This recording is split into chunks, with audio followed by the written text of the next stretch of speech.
Honorable Président du Sénat,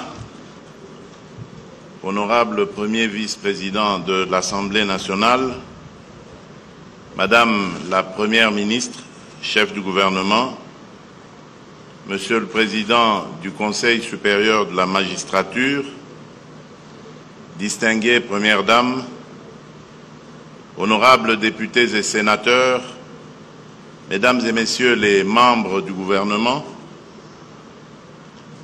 Messieurs les présidents des institutions d'appui à la démocratie, Mesdames et Messieurs les membres du corps diplomatique et représentants des organisations internationales, distingués invités, Mesdames et Messieurs, mes très chers compatriotes,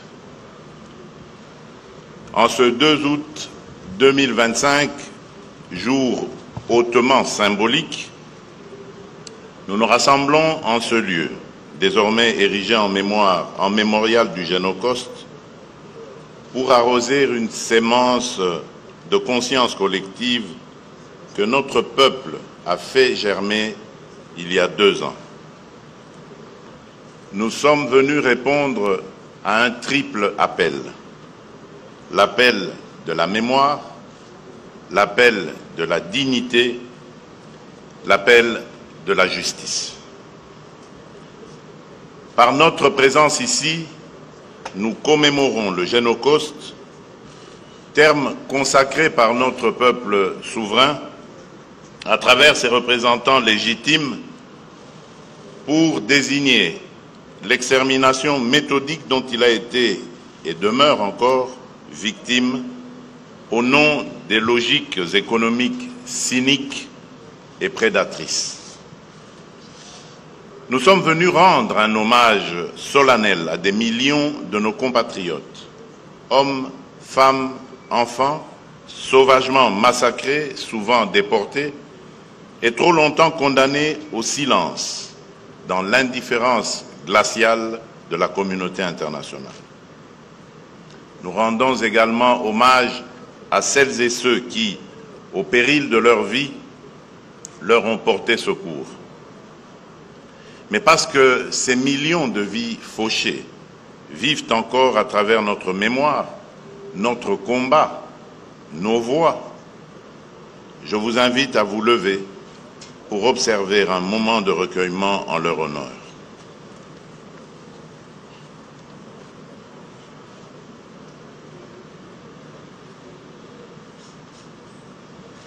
Je vous remercie.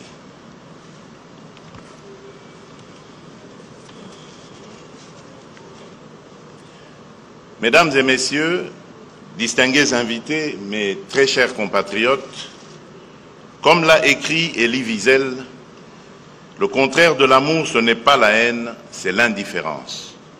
Le contraire de la vie, ce n'est pas la mort, c'est l'oubli.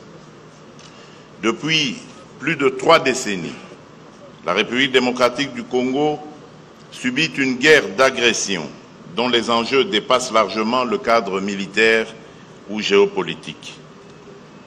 Ce conflit s'est transformé en une entreprise prédatrice à visée économique, en une atteinte délibérée à notre identité collective et à l'intangibilité de nos frontières, allant parfois jusqu'à prendre les traits d'une logique d'inspiration génocidaire.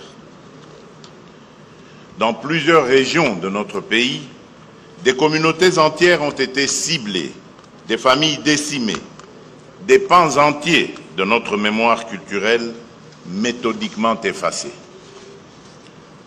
Ainsi, des noms naguère connus pour leur beauté ou leur histoire, Kasika, Makobola, Katogota, Kamituga, Mwenga, Kilungutwe, Kishiche, Mugunga, Bambo, Kazaro, Bukombo, Nyundo, Yumbi et tant d'autres, ne sont plus de simples repères géographiques. Ils sont devenus les stigmates d'un drame humain d'une ampleur telle qu'il interpelle la conscience universelle. Le silence que nous venons de garder résonne comme un cri, un appel à la justice. Il nous rappelle qu'au-delà de chaque chiffre, il y a une vie brisée, un rêve éteint, un nom effacé, une famille meurtrie, une destinée arrêtée. Et c'est à nous, héritiers de cette mémoire, qu'il revient de la préserver, de l'élever et d'en faire le socle d'une action lucide, responsable et irréversible. Les Nations Unies, à travers le rapport Mapping, tout comme les travaux rigoureux de nos propres experts, établissent un constat accablant. Des communautés entières ont été ciblées, parfois jusqu'à l'extermination, en raison de leur identité, de leur ancrage territorial ou de leur proximité supposée avec des ressources convoitées. Cette logique d'anéantissement se poursuit aujourd'hui, sous d'autres formes, mais avec la même brutalité dans l'est de notre pays, où les forces rwandaises et leurs supplétifs du M23 AFC poursuivent leurs exactions au nord Kivu et au sud Kivu. Violences sexuelles systématiques, massacres de civils, enrôlement forcé d'enfants, destruction d'infrastructures, exécutions ciblées et pillages organisés, tous les marqueurs d'un projet d'épuration sont réunis.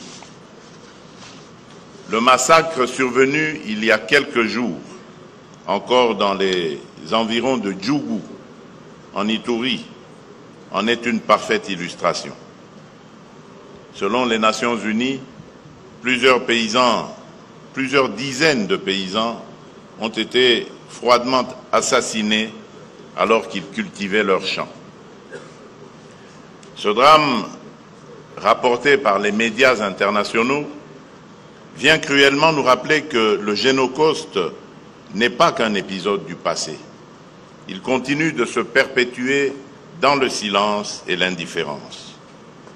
Il menace à chaque instant les efforts de paix que nous avons engagés avec détermination.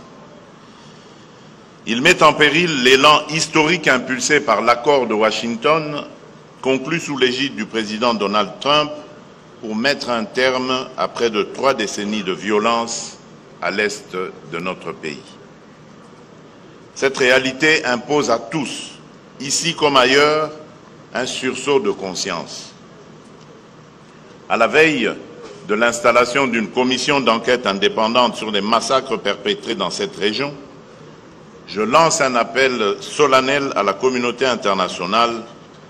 Elle a le devoir moral et politique de soutenir cette démarche essentielle pour établir la vérité, rendre justice aux victimes et jeter les fondements d'une paix durable fondée sur la mémoire et la responsabilité partagée.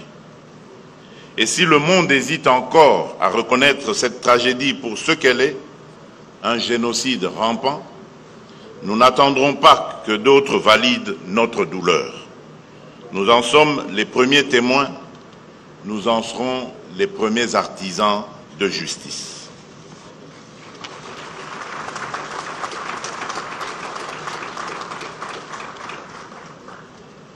C'est dans cette dynamique que s'inscrivent les initiatives que j'ai personnellement impulsées à travers la feuille de route Génocoste 2025. Celle-ci a servi de boussole stratégique aux travaux du comité de pilotage de la CIAVAR, dont les premiers jalons structurants sont désormais visibles et porteurs d'espérance. Le 29 mars dernier, j'ai présidé la table ronde nationale sur l'appropriation collective du Génocoste, suivie en juillet par le Forum national sur la mise en œuvre du droit à réparation. À cette occasion, a été lancé officiellement le programme pilote de réparation holistique conduit par le FONAREV dans les provinces du Congo central, du Kasaï et de l'Ituri. Ce programme bénéficie en priorité aux victimes identifiées sur base de décisions judiciaires, avant une extension progressive à l'ensemble des bénéficiaires éligibles selon le modèle administratif congolais. Sous ma haute autorité, un colloque international s'est tenu du 29 au 31 juillet, réunissant experts congolais et internationaux autour de la reconnaissance des génocides perpétrés sur notre territoire. Ce moment scientifique a permis d'asseoir un consensus académique sur la qualification juridique des atrocités commises en République démocratique du Congo. Cependant, la mémoire et la justice ne relèvent pas du passé, elles orientent notre avenir. Résolu à faire triompher la vérité, j'ai engagé notre nation dans un plaidoyer de haut niveau pour la reconnaissance internationale du Génocide.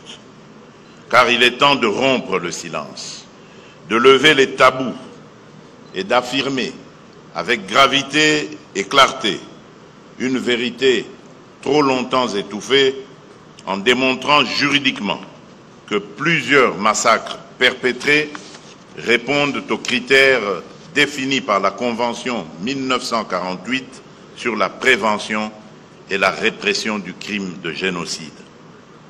En tant que garant de la nation, j'assume pleinement cette responsabilité. Il ne s'agit ni de chercher un statut victimaire, ni de quémander une reconnaissance. Il s'agit de rétablir une vérité historique occultée et d'exiger justice au nom de notre dignité. Et je le dis avec force, quel que soit le temps que cela prendra, nous n'abandonnerons jamais ce combat.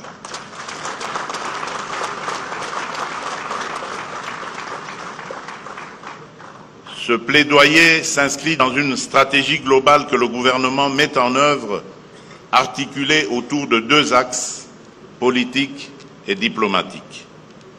D'un point de vue politique, j'appelle solennellement les deux chambres du Parlement à examiner dans les meilleurs délais l'adoption d'une résolution officielle proclamant au nom de la nation la reconnaissance des génocides commis sur notre sol.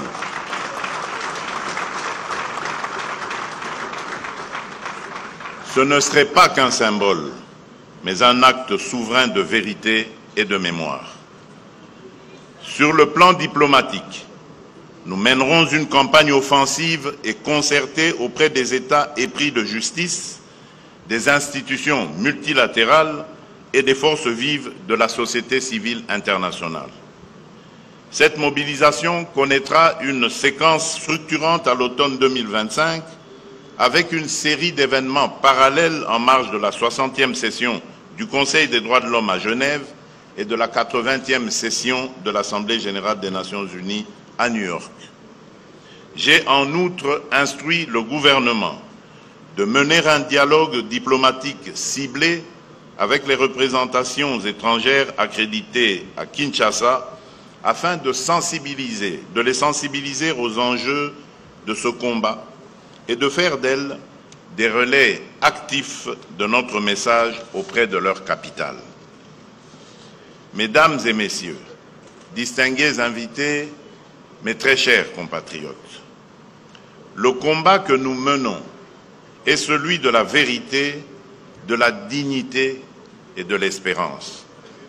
Il est celui d'un peuple debout qui refuse l'oubli et qui choisit d'avancer vers la justice avec lucidité, constance, détermination et persévérance. En ce jour de mémoire, je tiens à rendre un hommage appuyé à toutes les forces vives de la nation, société civile, chercheurs, associations de victimes, survivants, qui, dans la douleur, avec leur humanité fièrement gardée, ont maintenu vivante la flamme de la vérité et de la mémoire. Je pense avec émotion à celles et ceux qui, dans l'ombre, ont documenté l'horreur, dénoncé l'impunité, soigné les blessés, consolé les survivants, ou simplement tendu la main là où le silence menaçait de devenir complicité.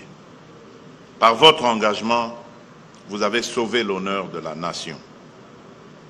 À nos victimes, à leurs familles, à nos survivants, à notre peuple meurtri, je dis ceci, la République ne vous oubliera jamais. Ne pas oublier, ne jamais répéter et commencer à guérir, plus jamais seul. Pour conclure, permettez-moi, comme à chaque commémoration, de rappeler cette parole lumineuse du prophète Ésaïe au chapitre 8, verset 23. Les ténèbres ne régneront pas à toujours sur le pays envahi par l'angoisse. Dans le temps à venir, il couvrira de gloire la route de la mer. Fin de citation. Que Dieu bénisse la République démocratique du Congo et son peuple. Je vous remercie.